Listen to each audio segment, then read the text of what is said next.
নমস্কার, আমি উর্না। শুরু করছি ডিজিটাল মিডিয়ায় এই প্রথম বাংলায় খেলার বুলেটিন প্যারালাল ঝলক। শুরুতেই দেখে নেব ফুটবলের যাবতীয় সব খবর নিয়ে খেল সকার।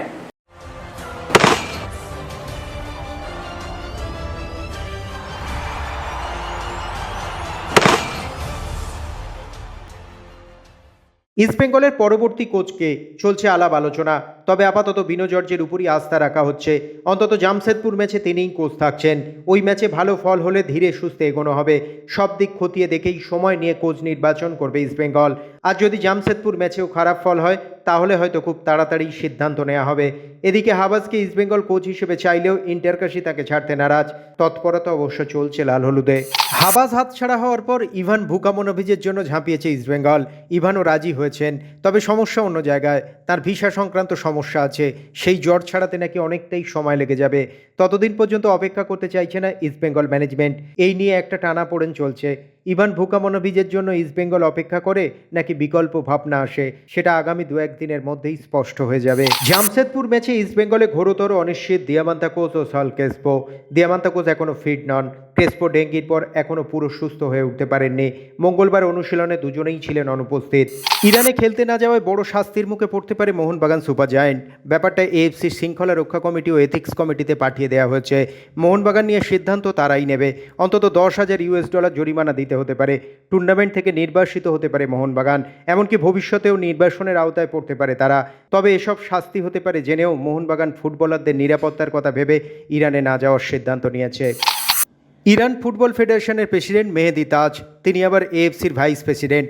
তাজ স্পষ্ট হুমকি দিয়েছেন মোহনবাগান যেটা করেছে তার জন্য কড়া শাস্তি হওয়া উচিত তাদের। তবে মোহনবাগান ঠিক করেই রেখেছে, এএফসির শাস্তির সিদ্ধান্ত নিলে তারা সরাসরি ফিফায় চলে যাবে। সেক্ষেত্রে মোহনবাগানের অস্ত্র রাশিয়া ইউক্রেন যুদ্ধ। যুদ্ধের সময় অনেক দলই রাশিয়ায় বা ইউক্রেনে খেলতে যায়নি, খেলা হয়েছিল নিরপেক্ষ ভেন্যুতে। এই অস্ত্রকে হাতিয়ার করেই লড়াইয়ের প্রস্তুতি সেরে রেখেছে মোহনবাগান সুপার জায়ান্ট। এই পরিস্থিতিতে মোহনবাগান কি করছে? যদি এএফসির শাস্তির খাঁড়া নেমে আসে সেক্ষেত্রেও পরিকল্পনা তৈরি মোহনবাগানের। তার চেয়েও বড় কথা, মোহনবাগান সচিব দেবাশিস দত্তের প্রশ্ন, শাস্তির প্রসঙ্গ আসবে কেন? তারা তো খেলতে যাবেন না এই কথা বলেননি, তবুও আইনের দিকটাও মাথায় রেখেছেন তারা। মোহনবাগান যাচ্ছে না, মোহনবাগান একবারও বলেনি। মোহনবাগান পরিস্থিতি সবকিছু জানিয়ে এফসি কে বলেছে তোমরা বলো আমরা কি করব। এই অবস্থায় প্লেয়াররা কেউ খেলতে যেতে চাইছে না। আর প্রত্যেকটা ঘটনাকে বিবরণ দেওয়া হয়েছে, প্লাস 4 দিন ধরে চলছে। আমরা এই পজিশন জানিয়ে ওদের কাছ থেকে জানতে চেয়েছি আমাদের কি করণীয়। আমরাও নিশ্চয়ই আইনের প্রোটেকশন নিয়েই আমরা কিছু করছি। ডার্বির আগে কি নুনো রেইজকে আইএসএলের জন্য রেজিস্ট্রেশন করানো হবে? সম্ভাবনা একেবারে উড়িয়ে দেওয়া যাচ্ছে না। মঙ্গলবার অনুশীলনে টম অলডেট কিছুক্ষণ পর বসে গেলেন, তারপর অ্যালবার্তো রড্রিগেজের পাশে খেললেন নুনো। পুরো ফিট না হলেও নজর টানলেন। রক্ষণের যা অবস্থা তাতে ডার্বির আগে আইএসএলে নুনোকে নথিভুক্ত করিয়ে নিলে অবাক হওয়ার কিছু থাকবে না। এদিকে সাহাল মাঠে এলেও অনুশীলনে নামলেন না। তার চোটের যা অবস্থা, 5 তারিখে মোহামেডানের বিরুদ্ধে তো খেলার কোনো সম্ভাবনা নেই। এমনকি 19 তারিখে ডার্বিতে ইস্টবেঙ্গলের বিরুদ্ধেও অনিশ্চিত। সন্তোষ ট্রফিতে বাংলার কোচ হয়েছেন সঞ্জয় সেন। তার পরামর্শ মতো সাপোর্ট স্টাফদের বেছে নেওয়া হলো। সহকারী কোচ হলেন সৌরিন দত্ত, পাশাপাশি গোলকিপার কোচ হলেন অর্পণ দে। ফিজিও করা হয়েছে ভাস্কর সেনগুপ্তকে। অন্যদিকে সিনিয়র মহিলা জাতীয় ফুটবলের সুজাতা করে সহকারী কোচ হিসেবে বেছে নেওয়া হয়েছে নওসাবা আলমকে। গোলকিপার কোচ হলেন সংগ্রাম মুখার্জি, ফিজিও হলেন অলোকা পাসওয়ান। মঙ্গলবার কোচেস কমিটির বৈঠকে এই সিদ্ধান্ত নেওয়া হয়েছে। বাংলার দল নিয়ে নিজের ভাবনার কথা জানালেন সঞ্জয় সেন। 13 তারিখ থেকে আমরা এই শুরু করব। দুর্গাপুজো তো এখন মাঝে পড়ে গেছে, আমরা তো ডেটটা এখনো পাইনি। এক্সাক্ট কবে শুরু হবে, second week of November tentatively হতে পারে। কোথায় হবে তাও আমরা জানি না। তো দুর্গাপুজোর পরে আমরা সিলেকশন ট্রায়াল করব, তারপরে প্লেয়ার যেরকম ভাবে বেছে নিয়ে তারপরে প্র্যাকটিস করব যতদিন সময় পাবো। আগামী 9 অক্টোবর থেকে ভিয়েতনামে শুরু হতে চলেছে ত্রিদেশীয় টুর্নামেন্ট। আসন্ন এই প্রতিযোগিতার জন্য 26 জনের স্কোয়াড ঘোষণা করলেন ভারতের কোচ মানোলো মার্কুয়েজ। এই স্কোয়াডে গোলকিপার হিসেবে গুরপ্রীত এবং অমৃতদার সিংয়ের পাশাপাশি সুযোগ পেয়েছেন দারুণ ছন্দে থাকা বিশাল কাইত। তবে মানোলোর সবচেয়ে বড় মাথা ব্যথার কারণ সুনীল ছেত্রীর যোগ্য উত্তরসূরি হিসেবে উঠে আসা ভালো কোনো স্ট্রাইকারের অভাব।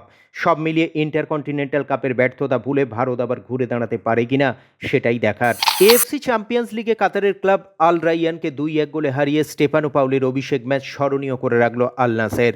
প্রথমার্ধেই ডিপ ক্রস থেকে হেডে গোল করে নাসেরকে এগিয়ে দেন সাদিও মানে। দ্বিতীয়ার্ধে 76 মিনিটে আবারও গোল করে ব্যবধান বাড়ান ক্রিশ্চিয়ানো রোনাল্ডো। ম্যাচের একেবারে শেষ মুহূর্তে একটি গোল শোধ করেন রাইয়ান। আগামী 8ই অক্টোবর ফুটবলকে চিরবিদায় জানাবেন স্পেনের অন্যতম শ্রেষ্ঠ ফুটবলার আন্দ্রে ইনিয়েস্তা। যদিও 2018 সালে দেশের জার্সিতে অবসর নিয়েছিলেন বিশ্বকাপ জয়ী এই তারকা, এবার বুটজোড়া চিরতরে তুলে রাখবেন বার্সেলোনার সাফল্যের নেপথ্য কারিগর। তার খেলায় মাঝমাঠে শিল্পের পাশাপাশি থাকত গোল করানো এবং করার অসীম দক্ষতা। স্পেনের জার্সিতে বিশ্বকাপ জিতেছেন 2টো ইউরো কাপ। তার ফুটবল কেরিয়ারে 442 ম্যাচ খেলে করেছেন 35টি গোল। কিন্তু ফুটবল ভক্তরা জানেন, শুধু গোলের সংখ্যা দিয়ে ইনিয়েস্তার ফুটবলকে বিচার করা যায় না।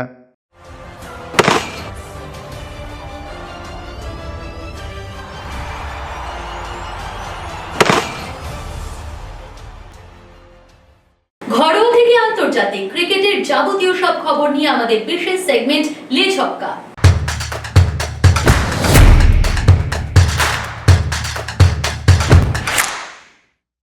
বৃষ্টির সঙ্গে লড়াই করে দ্বিতীয় টেস্টে বাংলাদেশকে 7 উইকেটে হারালো ভারত। 2-0 ম্যাচে সিরিজ জিতে হোয়াইট ওয়াশ করলো টাইগারদের। গত দিনের 2 উইকেটে 26 রান নিয়ে পঞ্চম দিনের খেলা শুরু করলো বাংলাদেশ। কিন্তু ভারতীয় বোলারদের দাপটে 146 রানেই শেষ হয়ে যায় তাদের ইনিংস। অশ্বিন, জাডেজা ও বুমরা 3টি করে উইকেট নেন। জয়ের জন্য ভারতের লক্ষ্য দাঁড়ায় 95 রান। 3 উইকেটে হারিয়েই জয়ের রান তুলে নেয় টিম ইন্ডিয়া। অর্ধশত রান করে যশস্বী জয়সওয়াল। বাংলাদেশকে হারিয়ে 11 বছরে ঘরের মাঠে টেস্ট সিরিজ জয়ের রেকর্ড ধরে রাখল ভারত। 2013 থেকে এখনও পর্যন্ত দেশের মাটিতে কোনো টেস্ট সিরিজ হারেনি টিম ইন্ডিয়া। এই সময়ের মধ্যে 51টি টেস্ট খেলেছে ভারত, তার মধ্যে জিতেছে 40টি টেস্ট, ড্র করেছে 7টি। 11 বছরে ভারত হেরেছে মাত্র 4টি টেস্ট, 2টি অস্ট্রেলিয়ার বিরুদ্ধে এবং 2টি টেস্ট হেরেছে ইংল্যান্ডের বিরুদ্ধে। কানপুর টেস্টের আগেই টেস্ট ক্রিকেট থেকে অবসরের কথা জানিয়েছিলেন বাংলাদেশের সর্বকালের সেরা অলরাউন্ডার সাকিব আল হাসান।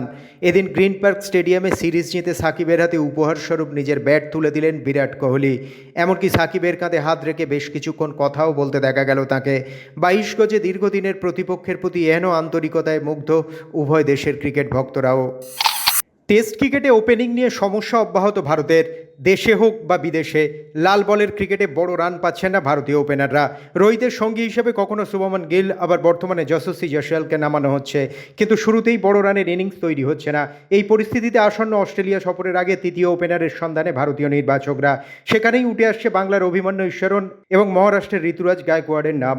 ঘরোয়া ক্রিকেটে এই মুহূর্তে দুরন্ত ফর্মে রয়েছেন দুজনেই, এমনকি দুজনেই অবশিষ্ট ভারতের হয়ে ইরানি কাপ খেলছেন।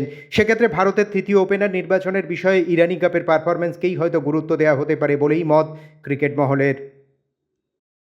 বাংলাদেশের বিরুদ্ধে 3 ম্যাচের টি-20 সিরিজে রিঙ্কু সিংকে ওপেনার হিসেবে দেখার ইচ্ছা প্রকাশ করলেন বোর্ডের প্রাক্তন নির্বাচক সাবা করিম। তার মতে অভিষেক শর্মার সঙ্গে ওপেনার জুটি হিসেবে সবচেয়ে এগিয়ে কেকেআরের এই ব্যাটার। তার আগ্রাসী ব্যাটিং স্টাইল অভিষেকের সঙ্গে একেবারে মানানসই বলেই মনে করেন সাবা করিম। আরও 10 বছর ভারত ক্রিকেটে রাজত্ব করবে, এমনই মত ক্রিকেটার ভিভিএস লক্ষ্মণের। 2021 সালে রাহুলের থেকে জাতীয় ক্রিকেট একাডেমির দায়িত্ব নিয়েছিলেন তিনি।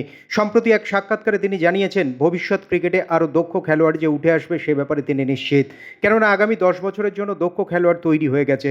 শুধুমাত্র ছেলেরা নয়, মহিলা ক্রিকেটাররাও কোনো অংশে পিছিয়ে নেই বলেই মন্তব্য করেন তিনি। আইপিএলের গভর্নিং কাউন্সিলে এবারও থাকতে পারেন অভিষেক ডালমি এবং অরুণ ধুমাল। রবিবার একটি সাধারণ বৈঠক হয়, সেখানে কোনো গুরুত্বপূর্ণ সিদ্ধান্ত নেওয়া হয়নি, সৌজন্যমূলক সাক্ষাৎ বলা যায়। অন্যদিকে আইপিএল গভর্নিং কাউন্সিলে চামুণ্ডেশ্বর নাথকে খেলোয়াড়দের প্রতিনিধি হিসেবে মনোনীত করেছে ভারতীয় ক্রিকেটার্স অ্যাসোসিয়েশন, তবে এখনও চূড়ান্ত সিদ্ধান্ত হয়নি। আগামী বছর পাকিস্তানে হতে চলেছে চ্যাম্পিয়ন্স ট্রফি, কিন্তু পাকিস্তানে গিয়ে ভারত চ্যাম্পিয়ন্স ট্রফি খেলবে কিনা তা নিয়ে জটিলতা এখনও কাটেনি। এহেন পরিস্থিতিতে এবার মুখ খুললেন ভারতীয় ক্রিকেট বোর্ডের ভাইস প্রেসিডেন্ট রাজীব শুক্লা। তিনি স্পষ্টই জানিয়ে দেন, বিদেশে খেলতে গেলে ভারতীয় বোর্ড সবসময় সরকারের অনুমতি নেয়, কিন্তু চ্যাম্পিয়ন্স ট্রফি নিয়ে সরকারের তরফে এখনও কোনো সিদ্ধান্ত নেওয়া হয়নি। বাংলার ক্রিকেটে আবারও দুঃসংবাদ। মাত্র 28 বছর বয়সে মৃত্যু হলো তরুণ প্রতিভাবান ক্রিকেটার শেখ আসিফ হোসেনের। সোমবার নিজের বাড়িতেই পা পিছলে পড়ে যান তিনি, মাথায় আঘাত লাগে। দ্রুত হাসপাতালে নিয়ে গেলেও শেষ রক্ষা হয়নি। সম্প্রতি বেঙ্গল টি-20 লিগে সকলের নজর কেড়েছিলেন আসিফ। স্বপ্ন ছিল বাংলা সিনিয়র দলে খেলার, কিন্তু সেই স্বপ্ন অধরাই থেকে গেল।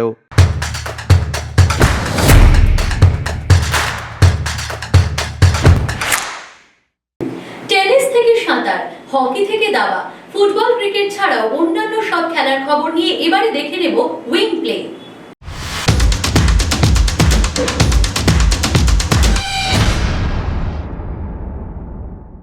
প্যারিস অলিম্পিক্স এবং ডায়মন্ড লিগের উপজয়ের পর বাঁহাতে প্লাস্টার নিয়ে দেশে ফিরেছেন নীরজ চোপড়া। এমন পরিস্থিতিতে তার সঙ্গ ছেড়ে দিলেন বায়োমেকানিক্যাল বিশেষজ্ঞ বার্তনিজ। আপাতত পরিবারের সঙ্গেই সময় কাটাতে চান তিনি। প্যারিস অলিম্পিক্সের আগেই নিজের সিদ্ধান্তের কথা নীরজকে জানিয়েছিলেন ৭৫ বছরের এই কোচ। গত দুটি অলিম্পিক্স এবং দুটি বিশ্ব চ্যাম্পিয়নশিপে নীরজের কোচিং টিমের অন্যতম গুরুত্বপূর্ণ সদস্য ছিলেন বার্তনিজ।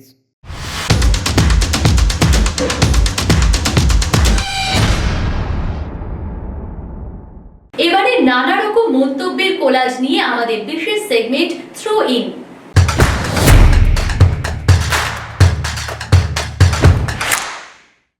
আজকের গোলটার একটা অন্য মাহাত্ম্য রয়েছে। যদি আমার বাবা জীবিত থাকতেন খুব ভালো লাগতো, কারণ আজ তাঁর জন্মদিন, এটা তাঁর জন্য। দেশের হয়ে এমন একটা কিছু করা সব সময়ই স্পেশাল। আমি 10 বছর হলো টেস্ট খেলছি, এই মাইলস্টোনে অবশেষে পৌঁছতে পারলাম, গর্বিত লাগছে।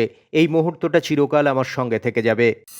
অস্ট্রেলিয়ার মাটিতে টেস্ট সিরিজ খেলাচ্ছে, কঠিন আর কিছু হতেই পারে না। নিজের অভিজ্ঞতা থেকে বলতে পারি, অস্ট্রেলিয়াকে ওদের মাটিতে হারানো ভয়ঙ্কর কঠিন। আমরা যখন খেলতাম আমাদের টিম অন্যতম সেরা ছিল। প্যারালাল ঝলক আজ এ পর্যন্তই। খেলার সেরা বুলেটিন প্যারালাল ঝলক দেখুন প্রতিদিন রাত 10টায়।